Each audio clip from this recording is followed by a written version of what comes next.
Students, बच्चों, कल हम लोगों ने पल्लव भाग 8 की पाठ 3 मित्रता नामक पाठ का अध्ययन किया था, जिसके अंतर्गत हम लोगों ने आचार्य रामचंद्र शुक्ल जी के जीवन परिचय को पढ़ा था। आइए अब हम लोग आगे बढ़ते हैं। बच्चों, आचार्य रामचंद्र शुक्ल का यह निबंध जो है एक विचारात्मक निबंध है, जिसमें उन्होंने एक मित्र के महत्व, उसके कर्तव्य के बारे में बताया है कि मित्र का महत्व क्या है, उसके कर्तव्य क्या होते हैं, इसके बारे में बताया है। आइए पाठ को शुरू करते हैं। जब कोई युवा पुरुष अपने घर से बाहर निकलकर बाहरी संसार में अपनी स्थिति जमाता है, यानी कि जब कोई युवा पुरुष अपने घर से दूर कहीं पे रहता है, तब पहली कठिनता उससे मित्र चुनने में पड़ती है। तब उससे पहली कठिनाई क्या महसूस होती है? उसे मित्र का चुनाव करने में। यदि उसकी स्थिति बिल्कुल एकांत और निराली नहीं होती, यानी कि एकांत मतलब होता है कि अलग थलग रहना, यानी कि अगर अगर जो है वो अलग थलग रहने वाला लड़का नहीं है, युवा नहीं है, तो उसकी जान पहचान के लोग धड़ाधड़ बढ़ते आते हैं। यानी कि अगर वह व्यवहारिक है, वो लोगों से मिलना जुलना उसे पसंद आता है, तो यह जो है मेल जो है जल्दी बढ़ जाती है और उसके मेल जोल वाले ज़्यादा लोग हो जाते हैं। और थोड़े ही दिनों में कुछ लोगों से उसका हेल मेल हो जाता है, और इसी तरह से थोड़े ही दिनों में वह कई लोगों से मेल जोल उसका बढ़ जाता है। यही हेल मेल बढ़ते बढ़ते मित्रता के रूप में परिणत हो जाते हैं, और यही हेल मेल यानी कि मिलने जुलने की जो एक क्रिया होती है, वो धीरे धीरे मित्रता के रूप में बदल जाती है, यानी कि परिणत मतलब होता है बदल जाती है। मित्रों के चुनाव की उपयुक्तता पर उसके जीवन की सफलता निर्भर हो जाती है। मित्रों के चुनाव की उपयुक्तता मतलब उपयुक्तता मतलब होता है उसकी योग्यता, अगर मतलब उसकी योग्यता पर ही उस मित्र के जीवन की सफलता निर्भर रहती है। क्योंकि संगति का गुप्त प्रभाव हमारे आचरण पर बड़ा भारी पड़ता है। अर्थात अगर हम अपने मित्र का चुनाव करने में सावधानी बरतेंगे, अच्छे मित्र का चयन करेंगे, तो हम दिनों दिन अग्रसर होंगे, यानी कि दिनों दिन ऊंचाइयों को छुएंगे। लेकिन अगर हम किसी गलत मित्र का चयन करेंगे, तो जो है धीरे धीरे पतन की ओर जाएंगे। यानी कि अच्छे मित्र का भी प्रभाव हमारे आचरण पर पड़ता है, और बुरे मित्र का प्रभाव भी हमारे आचरण पर पड़ता है। इसलिए हमें सोच समझ करके मित्र का चयन करना चाहिए। हम लोग ऐसे समय में समाज में प्रवेश करके अपना कार्य प्रारंभ करते हैं जब हमारा चित्त कोमल, हर तरह का संस्कार ग्रहण करने योग्य होता है।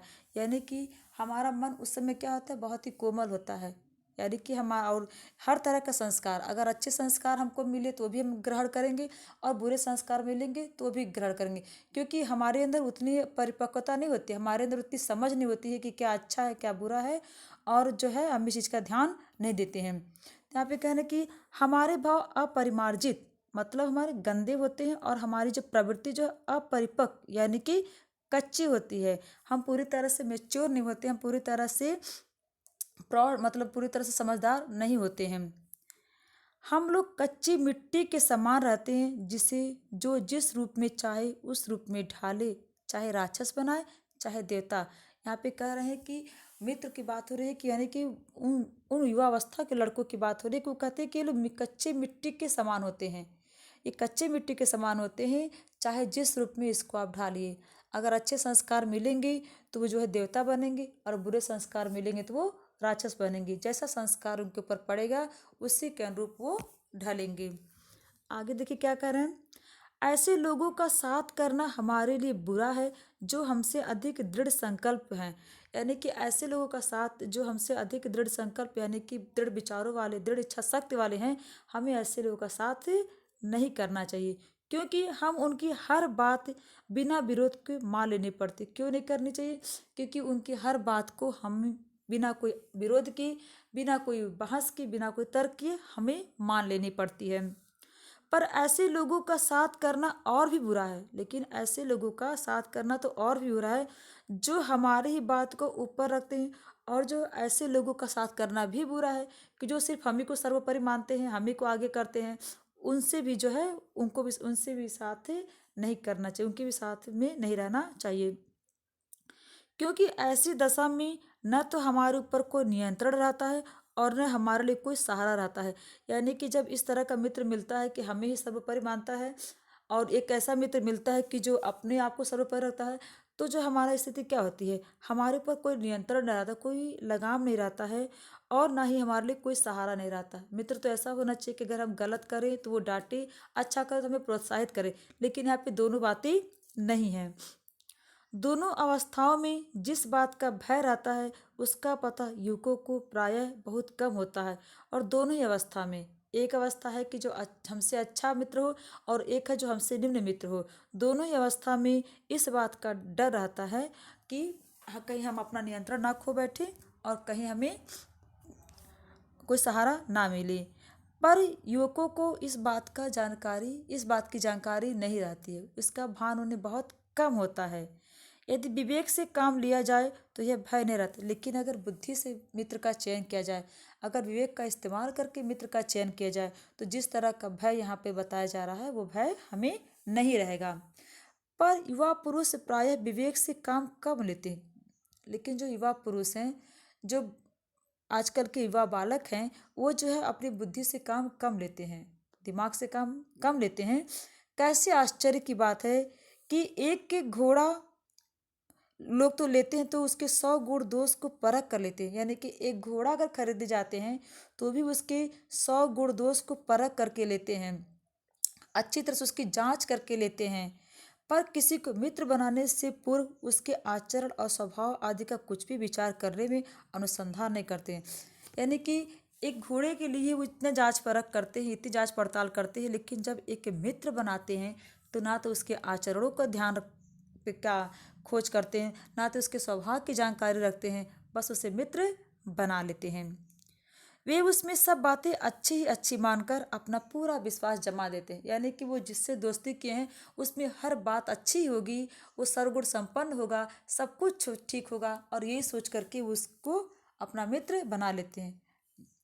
उसका हंसमुख चेहरा, बातचीत का ढंग, थोड़ी चतुराई या साहस, ये दो ही चार बातें किसी में देखकर लोग झटपट उसे अपना बना लेते हैं। यानी कि दो तीन चीज़ों को देखते हैं और उसे अपना मित्र बना लेते हैं। कौन कौन सी चीज़ें? अगर वो हंसमुख चेहरा यानी कि हंसता हुआ उसका चेहरा है, और अगर बातचीत करने में थोड़े से चालाकी दिखाता है, थोड़े से स्मार्टनेस रहता है, और थोड़ी चतुराई रहती है, और साहस भी अगर उसके साथ रहता है, तो ये सब दो चार बातों को देख करके वो झटपट उससे अपना मित्र बना लेते हैं। हम लोग यह नहीं सोचते कि मैत्री का उद्देश्य क्या है, लेकिन वो लोग यह नहीं सोचते कि मैत्री का उद्देश्य क्या है, क्यों हम किसी से मित्रता करते हैं, क्या ज़रूरत है हमें को किसी से मित्रता करने की, इस बात का हमें ध्यान नहीं रहता। क्या जीवन के व्यवहार में उसका कुछ मूल्य है, यानी कि क्या जीवन जीने के लिए जीवन के व्यवहार में हमें हमारे मित्र का कोई मूल्य समझ में आ रहा है, क्या उसका कोई मूल्य है? यह बात हमें नहीं सूझती कि यह ऐसा साधन है जिससे आत्म शिक्षा का कार्य बहुत सुगम हो जाता है। बोले कि यह बात हमें नहीं सूझती कि इसी के द्वारा हमें आत्म शिक्षा यानी कि खुद सीखने का मौका मिलता है, और जिससे बहुत सारी परेशानियां जो है हमारी सुगमता से टल जाती हैं। यह एक प्राचीन विद्वान का वचन है, विश्वास पात्र मित्र से बड़ी भारी रक्षा होती है। एक प्राचीन विद्वान ने कहा है कि विश्वास पात्र मित्र यानी कि जिस किसी को विश्वास पात्र मित्र मिल गया उसके तो बहुत रक्षा होती है। यानी कि जगह जगह पर सारी मुसीबतों से, सारी परेशानी दुखों से वो उसका जो है रक्षा करता है, अगर इस तरह के मित्र उसे मिल जाते हैं। जिसे ऐसा मित्र मिल जाए उसे समझना चाहिए कि खजाना मिल गया, और अगर किसी को ऐसा विश्वास पात्र मित्र मिल जाए तो समझ लीजिए उसे खजाना मिल गया है। विश्वास पात्र मित्र जीवन की एक औषधि है। यानी कि जिस तरह से किसी को रोगी के लिए दवा की जरूरत पड़ती है, उसकी दवा होती है, जरूरत होती है, ठीक उसी तरह से जीवन की औषधि क्या है? मित्र है। यानी कि वो एक तरह से दवा का काम करता है।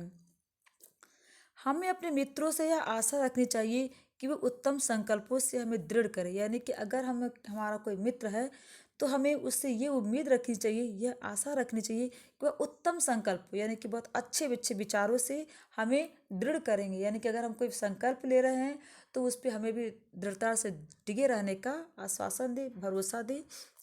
दोषों और त्रुटियों से हमें बचाएंगे, और अगर मैं कोई गलती कर रहा हूँ, मैं किसी गलत रास्ते पर जा रहा हूँ, तो मुझे वो बचाएंगे। हमारे सत्य पवित्रता और मर्यादा के प्रेम को पुष्ट करेंगे, यानी कि हमें सत्य बोलने के लिए प्रेरित करेंगे।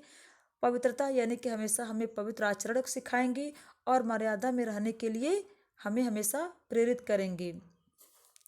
जब हम कुमार्ग पर पैर रखेंगे तब हमें सचेत करेंगे, और अगर गलती से कभी हम कुमार्ग के रास्ते पर गलत रास्ते पर जाएं तो हमें सचेत करेंगे, यानी कि हमें रोकेंगे।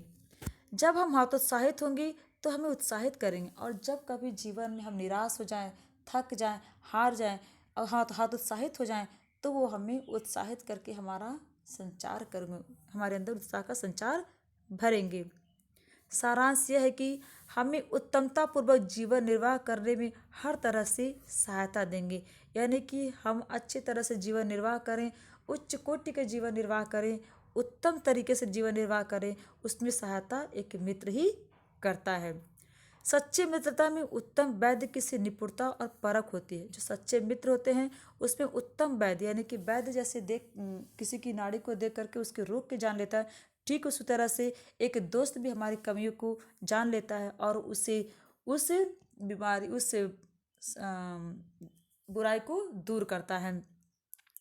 अच्छी से अच्छी माता का सा धैर्य और कोमलता होती है, यानी कि सच्चे मित्र में अच्छी से अच्छी माता, यानी कि माता के समान उसके अंदर धैर्यता और कोमलता होती है। जब कभी मैं अधीर हो जाऊं तो वो धैर्यतापूर्वक मुझे समझाता है और कोमलता से समझाता है। इसलिए ये गुण जो है एक मित्र में ही होती है, सच्चे मित्र में होती है।